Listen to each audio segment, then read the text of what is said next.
আসসালামু আলাইকুম।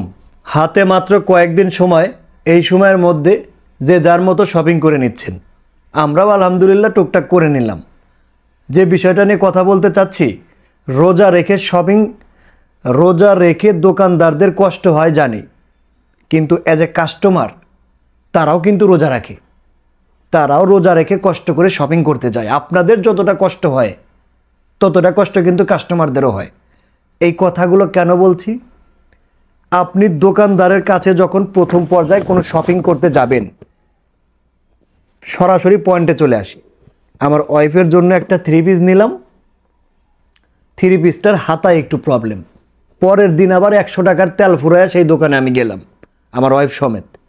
এখন ভাই তাদের যে ব্যবহার, তাদের যে বেহিব, যখন দোকানে প্রথম পর্যায়ে ঢুকলাম আমি ছিলাম দুলাভাই, আমার ওয়াইফ ছিল বোন, কিন্তু যখনই একটা প্রবলেম হইল আমারও চেনে না, আমার ওয়াইফরেও চেনে না, দূর দূর করে তাড়ায় দেয়। আমি যে বিষয়টা বলতে চাচ্ছি, একজন ব্যবসায়ী সে শুধুমাত্র কাপড় বা প্রোডাক্টটা বিক্রি করা পর্যন্তই তার দায়িত্ব না।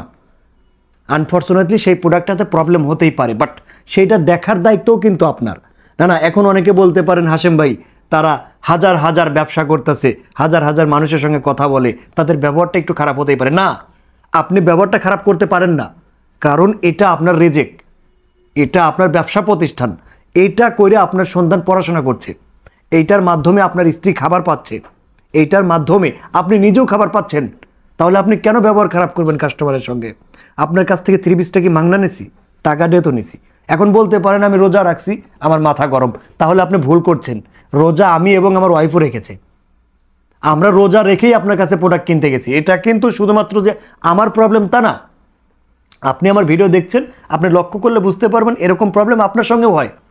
এরকম সিচুয়েশন সবার সঙ্গেই ঘটে।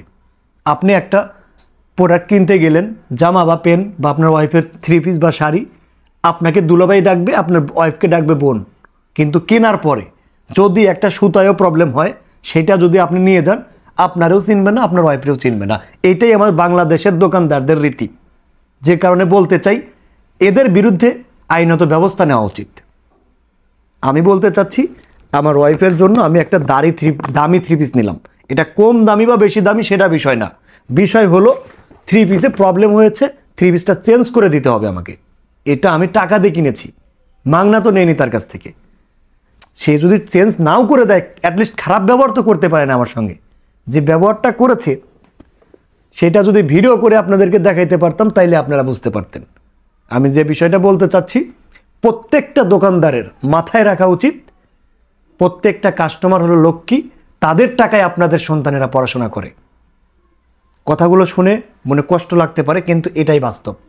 আশা করি আপনাদেরকে বোঝাইতে পেরেছি। তো আজ এ পর্যন্তই, দেখা হচ্ছে আমার আগামী যে কোনো একটা গুরুত্বপূর্ণ ভিডিও নিয়ে। সে পর্যন্ত সকলে ভালো থাকবেন, সুস্থ থাকবেন, হাশেম ভাই সঙ্গে যুক্ত থাকবেন। আল্লাহ হাফেজ।